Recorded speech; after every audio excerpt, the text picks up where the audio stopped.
अस्सलाम वालेकुम। शुरू करते हैं अल्लाह के पाक नाम से जिसके सब नाम हैं, जिसे किसी भी नाम के बगैर भी पुकारा जा सकता है और याद किया जा सकता है। तैयब शफीक मेरा नाम है और मैं पिछले 15 साल से प्रॉपर्टी के बिज़नेस के साथ मुंसलिक हूँ।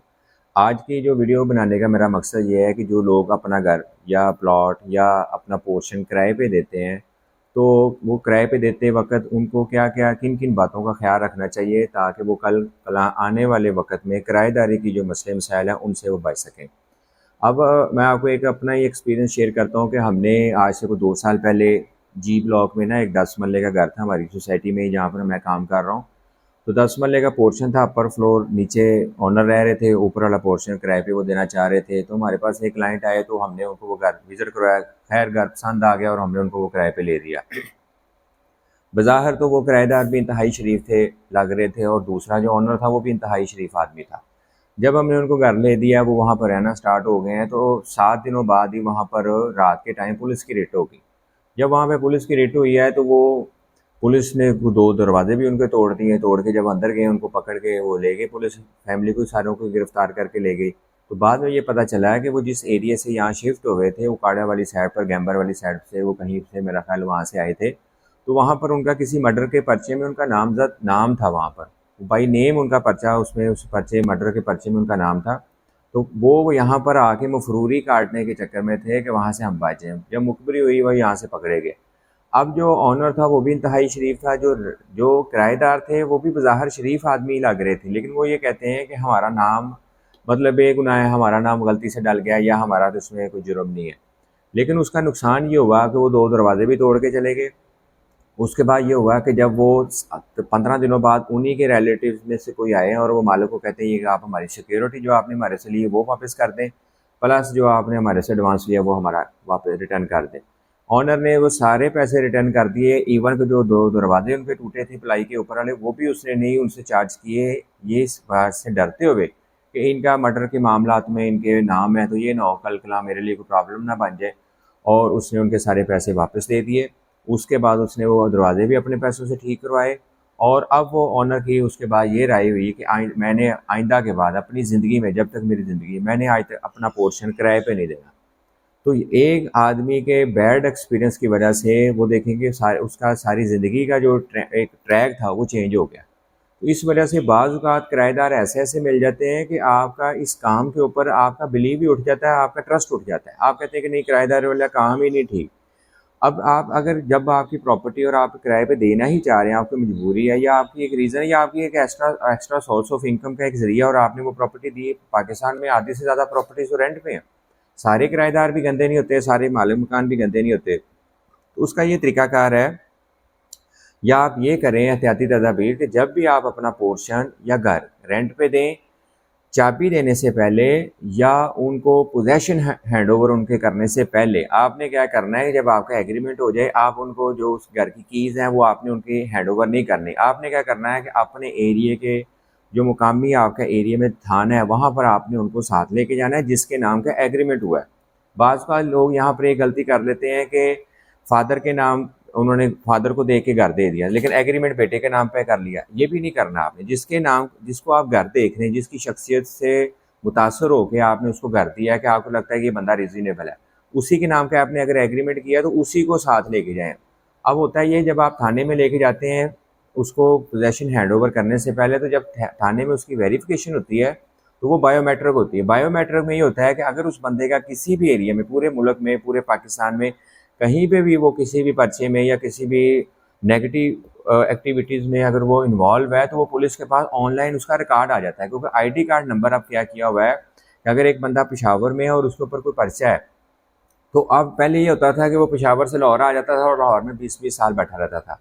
गवर्नमेंट ने अब ये किया है कि किसी बंदे का कोई पर्चा पेशावर में भी है, अगर वो लाहौर आ जाता है और लाहौर में किसी भी नाके में वो पकड़ा जाता है, और नाके में जब वो उसका नंबर, आईडी कार्ड नंबर डालते हैं, तो वो ऑनलाइन चेक हो जाएगा कि इसका पेशावर फ़लाँ एरिया में या इसका वहाँ पर पर्चा और ये इसमें वहाँ से मफरूर है। वो क्या करती है, पुलिस उसको पकड़ के उन्हीं के हैंड ओवर कर देती है। सेम किराएदारी में भी यही होता है कि जब आप जाके थाने में इंदराज करवाते हैं, तो अगर वो किसी भी नेगेटिव एक्टिविटी में मुलव्वस रहा होगा या उसका कहीं नाम होगा, तो वो बिफोर टाइम आपके सामने आ जाएगा। मतलब ये होगा कि आप कल की कबाहत से बच जाएंगे, जो अल्लाह ना करे कल को आपके लिए भी कोई मुश्किल का बायस बन सकती थी। आपने क्या करना है कि उसको पोजेसन हैंड ओवर करने से पहले उसका अंदराज करवाना है, अंदराज करवाने के बाद फिर आपने उसको पोजेसन हैंड ओवर करना है। तीसरा पॉइंट आपने ये माइंड में ज़हन में रखना है कि जब भी आपने किसी को अपना घर किराए पे देना है, आपने किराए का लालच नहीं करना। बड़ी फैमिली को देखते हुए ये नहीं करना है कि ये फैमिली और ये मुझे 5,000 ज़्यादा दे रही, क्योंकि होता ये है कि जो जिन लोगों को लोग मकान किरायों पे नहीं मिल रहे होते, उनकी मजबूरी होती है, तो वो क्या करते हैं कि जो दूसरे मकान जो उनको मिल देने के लिए तैयार हो रहे होते हैं, उनको 5,000 4,000 ज़्यादा रेंट उनको ऑफ़र कर देते हैं, ताकि ये भी ओनर बैक ना कर जाए। इसलिए कोशिश करें कि उस फैमिली को दें जिस पे आप सेटिस्फाइड हैं।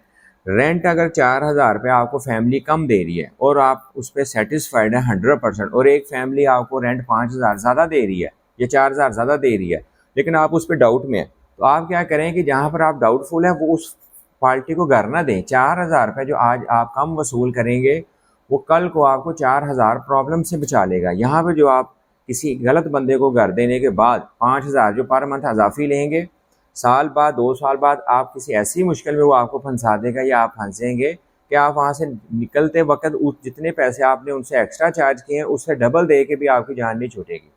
इसलिए किराएदारी का जब हमारा ये एक्सपीरियंस हुआ, ये जो 2 साल पहले हमने घर दिया, उसके बाद हमने ये रेंट का काम करना ही छोड़ दिया, क्योंकि उसकी रीज़न ये है कि हम तो पहले रेंट का बहुत कम काम करते थे, लेकिन बस जब ये वाली प्रॉब्लम आई तो फिर हमने ये सोचा कि इससे लोगों के लिए भी मुश्किलात पैदा हो सकती हैं, क्योंकि हमारे पास कोई ऐसा आला नहीं है कि जिससे हम लोगों को चेक कर सकें कि ये कितना कुछ शरीफ है। बज़ाहिर तो हमें जो शरीफ लग रहे हैं, अंदर के मामला क्या निकल रहे हैं ये तो अल्लाह ताला की ज़ात को बेहतर पता है।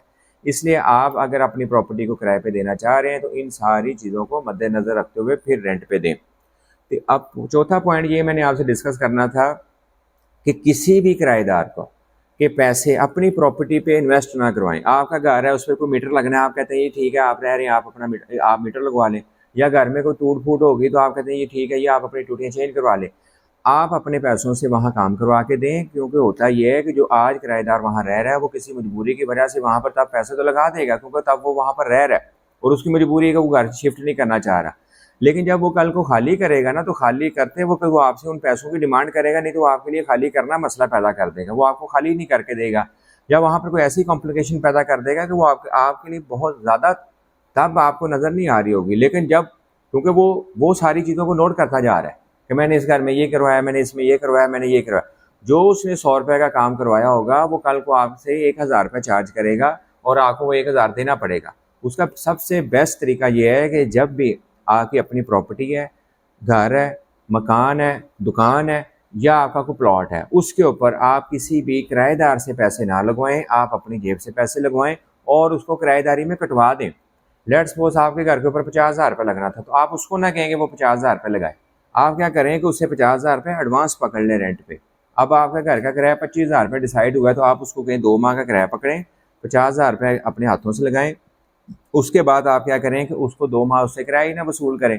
अब ये होगा कि वो चीज़ें भी आपकी मलकियत में आ जाएंगी, जिस रेट पे लगी हैं वो भी आपके सामने होगा।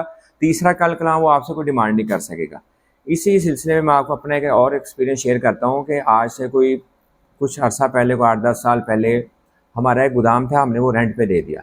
जब वो रेंट पे दिया तो किराएदार तो बज़ाहिर बड़े शरीफ नज़र आ रहे थे और हमने उनको रेंट पे दे दिया। उन्होंने क्या किया कि अब मेरे वालिद साहब को कहते हैं कि हम यहाँ पे कुछ चीज़ें चेंज करना चाह रहे हैं, तो आप हमें परमिशन दे दें, तो जब हम जाएंगे ये चीज़ें अपनी उतार के ले जाएंगे। मेरे वालिद साहब कहते ठीक है, आप यहाँ पर जो कुछ करवाना चाह रहे हैं आप करवा लें।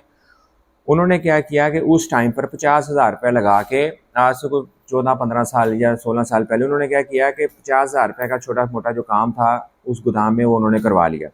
करवाने के बाद वो वहाँ पर हमें रेंट देते रहे। टाइम गुजरता गया, को 2-4-5 साल बाद जब हमें ज़रूरत पड़ी कि हम इनसे अब खाली करवा लें, तो उन्होंने क्या कहा कि उन्होंने कहा कि हमारा इस गोदाम के ऊपर 13 लाख रुपये खर्चा आया था। अब देखें कि 5 साल बाद उन्होंने जो 50,000 रुपये 5 साल पहले लगाया था, उन्होंने उसको 13 लाख रुपए का अमाउंट बना दिया कि ये हमारा तो 13 लाख रुपए खर्चा है। अब वो लिटिगेशन में चला गया मामला।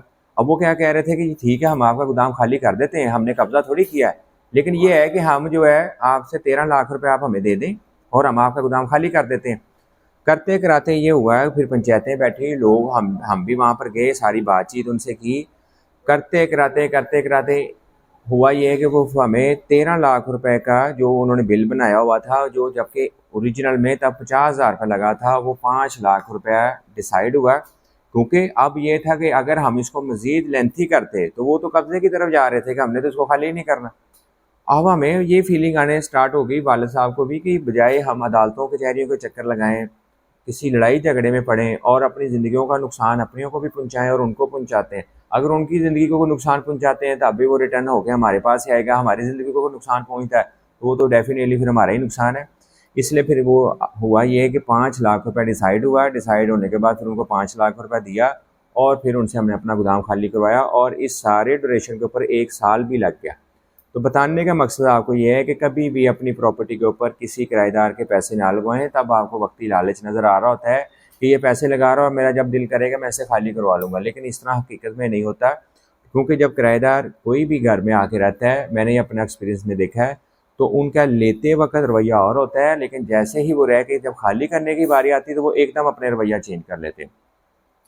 इसलिए आप अपनी ज़िंदगी में इस बात को मद्देनज़र रखें, लाजमी रखें, और जो मैंने आज आपको बातें आपसे शेयर की हैं इनको भी मद्देनज़र रखते हुए अपनी प्रॉपर्टी को रेंट पे दें। मज़ीद इस तरह की वीडियोज़ देखने के लिए आप मेरा चैनल देखते रहें। बहुत शुक्रिया। अल्लाह हाफ़िज़।